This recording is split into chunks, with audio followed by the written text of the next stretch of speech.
Oke, Assalamualaikum warahmatullahi wabarakatuh. Jadi di sini saya dan teman-teman saya akan mempresentasikan hasil tugas akhir dari RPL Rekayasa Perangkat Lunak di mana kami membuat rancangan sebuah website di mana ini tuh adalah website PAUD yang dimana ini untuk mengelola apa-apa saja yang ada di PAUD. Misal mungkin nanti ada homepage, terus nanti ada profil dari PAUD-nya, ada pendaftaran, terus ada manage user, manage pendaftarnya, dan juga ada fitur-fitur lain seperti artikel dan juga eh, fitur-fitur seperti kritik saran dan yang lainnya. Oke, izin memperkenalkan diri. Perkenalkan, nama saya Faust Noval Maulana dengan NIM L023055.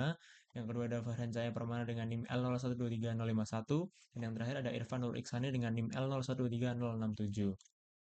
Nah, jadi ini PAUD Cahindria ini adalah sebuah PAUD yang ada di Demak, Jawa Tengah. Jadi nanti ini hasil akhirnya itu berupa website yang nanti diharapkan akan dipakai di PAUD yang dimana itu adalah real case. Jadi yang pertama saya akan membahas tentang sistem request. Jadi sistem requestnya ini tuh yang pertama project sponsornya ini adalah PAUD saya sendiri yang ada di Demak.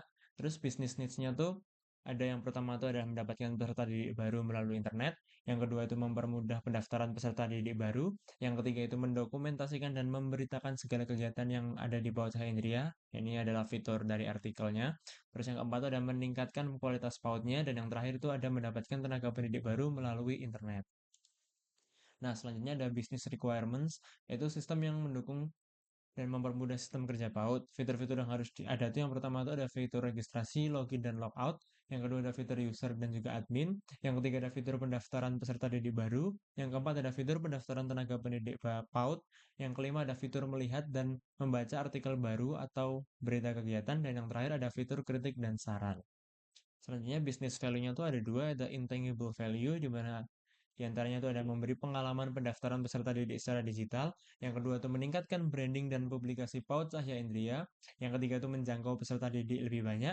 Dan yang keempat itu adalah meningkatkan pencatatan kegiatan PAUD dan lain-lain. Selanjutnya ada tangible value-nya, yaitu itu di antaranya yang pertama itu adalah 2.500 jangkauan peserta didik baru. Yang kedua itu adalah 10 pendaftar tenaga pendidik baru. Yang ketiga itu ada 6 juta per bulan peningkatan pemasukan PAUD melalui SPP. Yang keempat itu ada 80% efisiensi dalam proses pendaftaran dibandingkan sistem manual. Dan yang terakhir itu adalah 50% peningkatan keterlibatan orang tua dalam kegiatan PAUD melalui fitur berita dan dokumentasi. Selanjutnya, saya akan menjelaskan tentang visibility study dari proyek kita, yaitu kelayakan teknisnya. Yang pertama itu sistem digitalisasi PAUD Cahaya Indria layak secara teknis meskipun memiliki beberapa risiko. Risiko berhubungan dengan kefamiliaran dengan aplikasi, yaitu risiko rendah. Itu yang pertama itu ada pengelola PAUD sudah terbiasa menggunakan aplikasi seperti WhatsApp dan Google Form untuk komunikasi dan pendaftaran sederhana. Yang kedua itu adalah pihak admin PAUD sudah memahami alur pendaftaran peserta didik secara manual sehingga bisa dengan mudah beradaptasi ke versi digital. Dan yang ketiga itu adalah belum pernah menggunakan sistem informasi sekolah terintegrasi, namun konsep dasarnya sudah familiar. Selanjutnya resiko yang berhubungan dengan kefamiliaran dengan teknologi yaitu resiko sedang, yaitu yang pertama itu tim PAUD belum memiliki pengalaman menggunakan sistem berbasis web seperti dashboard admin atau sistem manajemen berita. Yang kedua itu adalah belum familiar dengan istilah teknis, misalnya itu ada login multi-user, sistem database, manajemen user, dan lainnya. Dan yang ketiga itu adalah namun penggunaan WhatsApp sebagai fitur chat admin sudah cukup dikuasai dan menjadi nilai plus dalam transisi awal ke digital. Selanjutnya itu resiko yang berhubungan dengan ukuran project, yaitu resiko tingkatannya adalah resiko sedang, yaitu yang pertama itu adalah sistem mencakup banyak fitur, yaitu pendaftaran siswa, pendaftaran tenaga pendidik, berita, ketik saran, login user admin, dan juga integrasi WhatsApp. Yang kedua itu ada dibutuhkan tim dengan keahlian. Yang pertama itu adalah web development, back end, dan juga front end. Terus yang kedua adalah manajemen database untuk data peserta didik dan juga gurunya. Dan yang ketiga itu ada desain UI UX ramah pengguna, yaitu terutama untuk orang tua yang mungkin awam teknologi. Dan yang terakhir itu ada estimasi pengerjaan proyek idealnya oleh 3 sampai 4 orang dalam 3 sampai 4 bulan agar sistem teruji sebelum digunakan untuk periode pendaftaran terbaru. Selanjutnya yang selanjutnya itu ada kompatibilitas dengan sistem dan infrastruktur yang ada, yaitu resiko sedang, yaitu yang pertama itu ada belum ada sistem digital sebelumnya, yaitu prosesnya itu masih manual, pendaftaran dan segala macamnya, sehingga tidak perlu khawatir soal integrasi dengan sistem lama. Yang kedua itu adalah perlu dipastikan ketersediaan. Yang pertama ada hosting atau domainnya. Yang kedua akses internet stabil di PAUD. Yang ketiga komputer atau laptop untuk mengelola data peserta atau guru. Dan yang terakhir itu ada pelatihan dasar penggunaan sistem untuk admin atau operator. Selanjutnya, kami juga melakukan kelayakan ekonomi untuk Cahya Indria dalam kasus ini, dan didapatkan hasil seperti yang tertera pada gambar tersebut. Nah, untuk hasil return on investment setelah 3 tahun diperkirakan akan mendapatkan hasil profit sebanyak 500% dan BEP atau break even point di 15,3 bulan. Lalu untuk kelayakan uji untuk uji kelayakan organisasi di sini ada user atau product owner dari kepala PAUD Cahindria, yang kemudian ada project manager, itu ada Farhan, dan developer ada Naval dan Irfan. Nah, ada 3 poin utama alasan mengapa software ini layak untuk organisasi PAUD Cahindria, yaitu uh, karena software ini sudah selaras dengan visi dan misi organisasi, sesuai dengan tugas dan fungsi unit organisasi, dan yang terakhir dapat mengautomasi proses bisnis unit kerja organisasi. Selanjutnya ada data hasil uji kelayakan di 3 tahun setelah software digunakan. Untuk detailnya dapat dilihat di tabel berikut.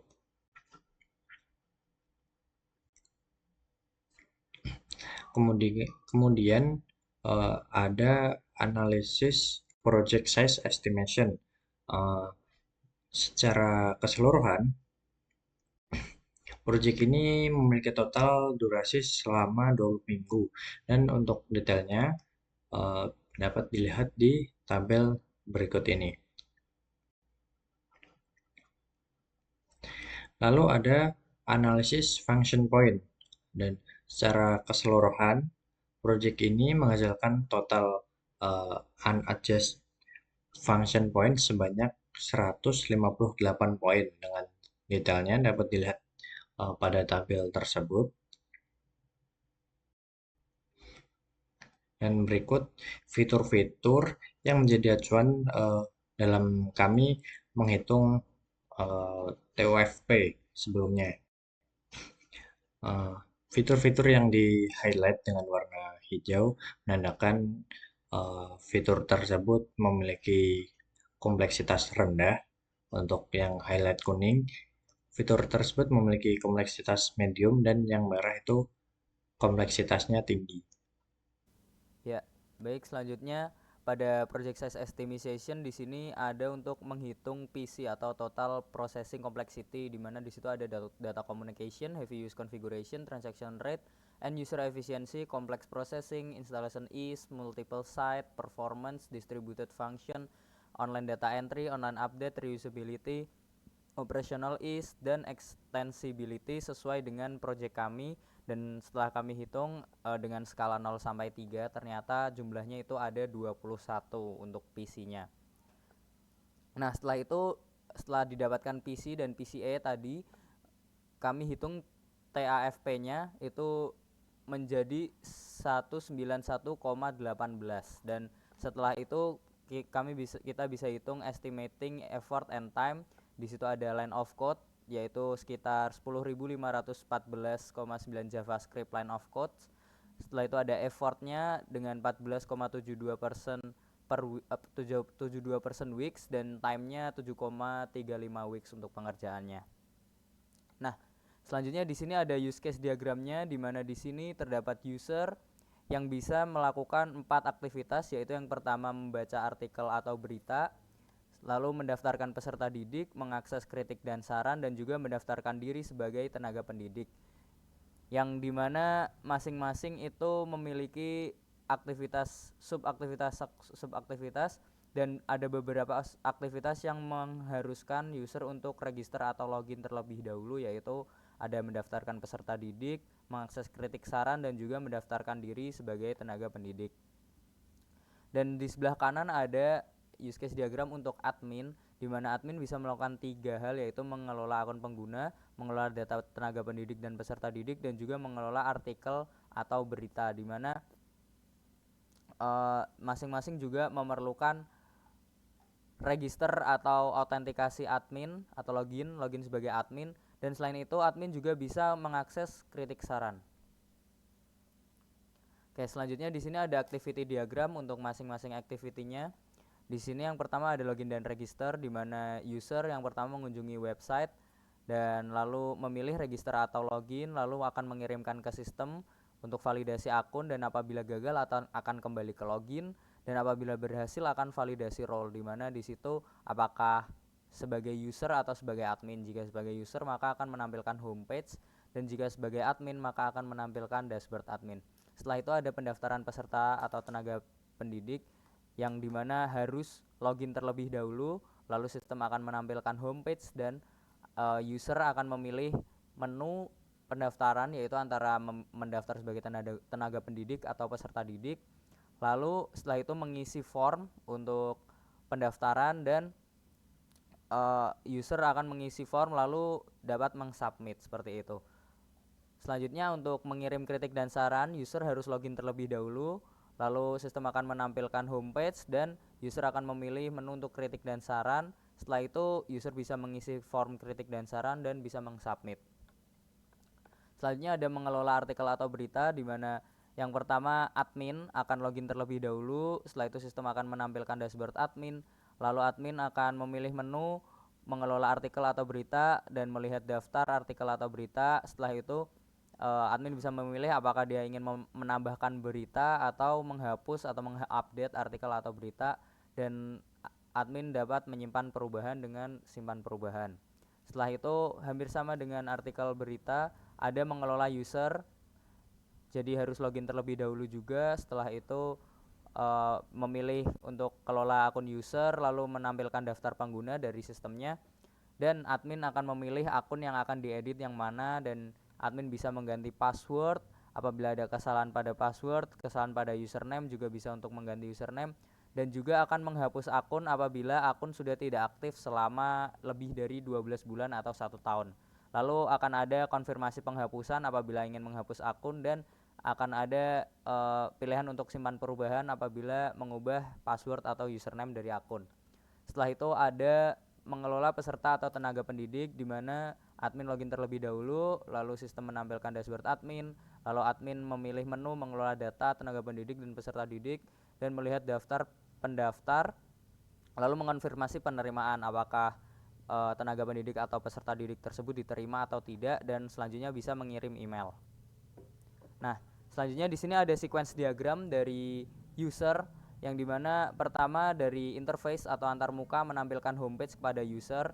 Setelah itu user melakukan looping. Di sini ada looping untuk register atau login, yaitu setelah user register atau login kepada interface akan memvalidasi akun kepada sistem, dan sistem akan memvalidasi database akun kepada database.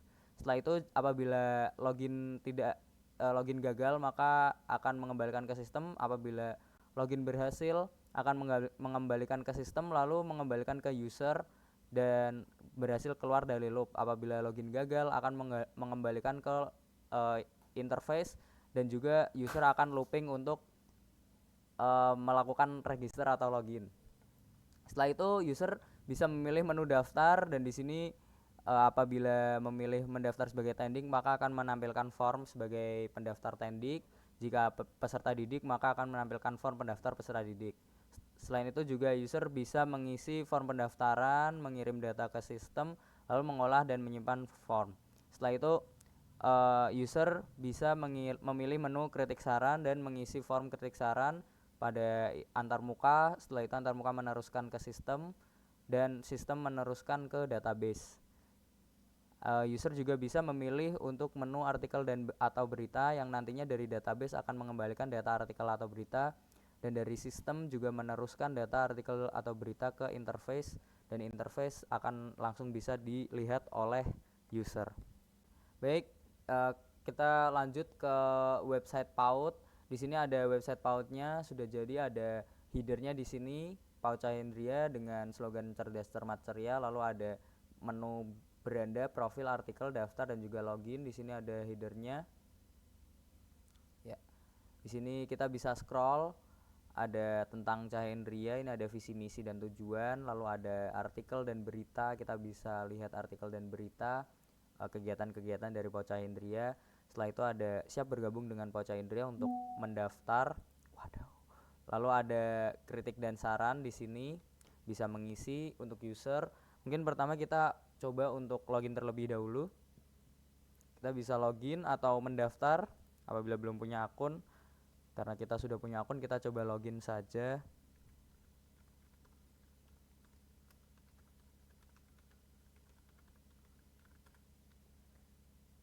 Nah, setelah login berhasil, akan muncul login berhasil seperti ini dan akan mengembalikan ke homepage lagi. Setelah itu kita bisa untuk kita coba klik profile di sini untuk ke halaman profile.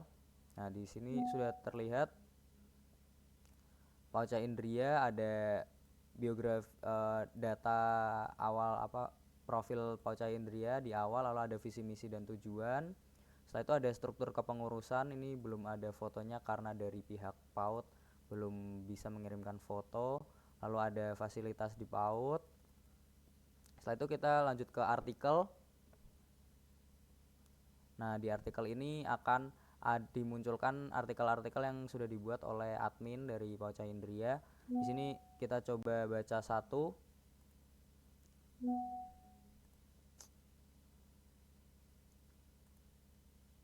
Nah, di sini akan muncul artikelnya secara lebih rinci dan di bawah ada recommended content. Lalu kita coba daftar sebagai peserta didik. Di sini akan memunculkan form pendaftaran peserta didik, meliputi informasi pribadi peserta didik, informasi wali, dan dokumen pendukung.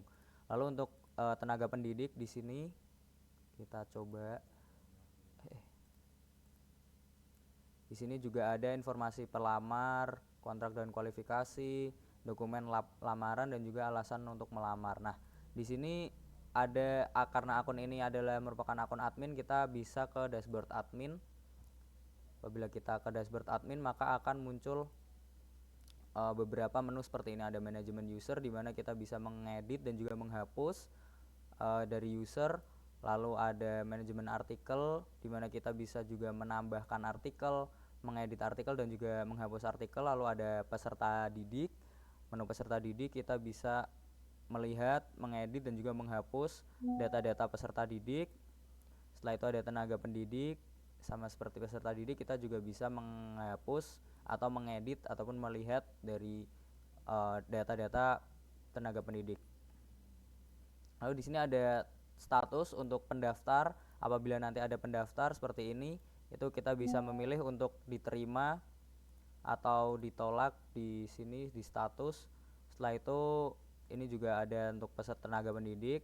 Lalu ada kritik saran di mana admin bisa melihat kritik saran yang sudah diberikan oleh para user. Seperti ini.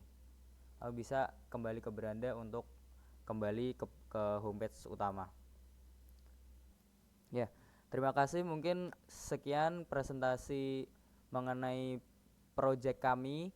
Di sini kami sekali lagi di sini kami menggunakan real case dari PAUD Cahya Indria yang berletak di Demak, Jawa Tengah. Sekian dari kami. Terima kasih. Wassalamualaikum warahmatullahi wabarakatuh.